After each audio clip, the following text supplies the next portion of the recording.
Umuvugo iry'ijigisha ryitabuye umucyo. Ni umwari uriboye asobetse ubwuzu bwiza ubwira umurava ubwitonzi, iry'ijigisha ryitabuye umucyo. Indoro nziza imuranga imvugo nseko butwari bihuruza benshi beza b'iyo, iry'ijigisha ryitabuye umucyo. Asiba guhemuka yizihiye umutware ngo rukundo urwo rutazima, iry'ijigisha ryitabuye umucyo. Umuhamirizo hirya hino dushima umwari wuje ubutwari, umwari wasigasiye ubusugi, iry'ijigisha ryitabuye umucyo. Mu mitego mitindi yashibukaga mu basore bisumizi baroraga birahiraga ubwiza bw'iyi nyambo, iry'ijigisha ryitabuye umucyo. Birahiraga iki kirezi kiriza bose basibana yarinze rukundo ahamana bupfura, iry'ijigisha ryitabuye umucyo. Ntiyabaye muvugaburimi ntiyahemukiye rukundo rumwe rutahwemaga kumusabira, iry'ijigisha ryitabuye umucyo.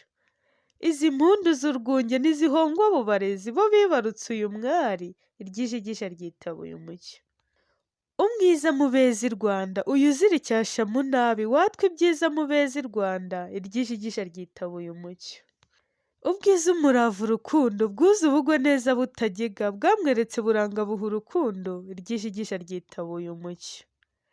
Musore uzira umunaba yo waraye urota uwawe ayo yahamijwe ubu muhawe, iry'ijigisha ryitabuye umucyo. Ayo wasukaga iyo usenga na zimwe wasibonaga umusanga bihanaguwe ubu tubutashye, iry'ijigisha ryitabuye umucyo. Ntimugasigane ku iyi ntambwe uwo mujyo mujyane mwembi mujyane rukundo gitwari, iry'ijigisha ryitabuye umucyo. Nibwo mubayeho ndakabagira ibiri nenye zishyitse ubu muhamye rwiza rwera rushyizwe iw'izindi, iry'ijigisha ryitabuye umucyo. Tuza mubane iteka kurere rushira agahinda kundwe nawe akesha ubumuntu, iry'ijigisha ryitabuye umucyo. Iryavuzwe risohoye ubu uramuhawe ngo aguhoze aguhate urukundo aguhuza abandi, iry'ijigisha ryitabuye umucyo.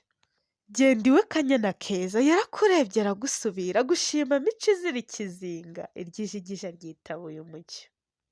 Tura iwe mu mararungu utahe iwe hazira irungu mubane bukungu mukungahare, iry'ijigisha ryitabuye umucyo. Uzamukunde uwo uyerusa abandi iteka uramuhe byose akwiye. Yari umumararungu Gloria.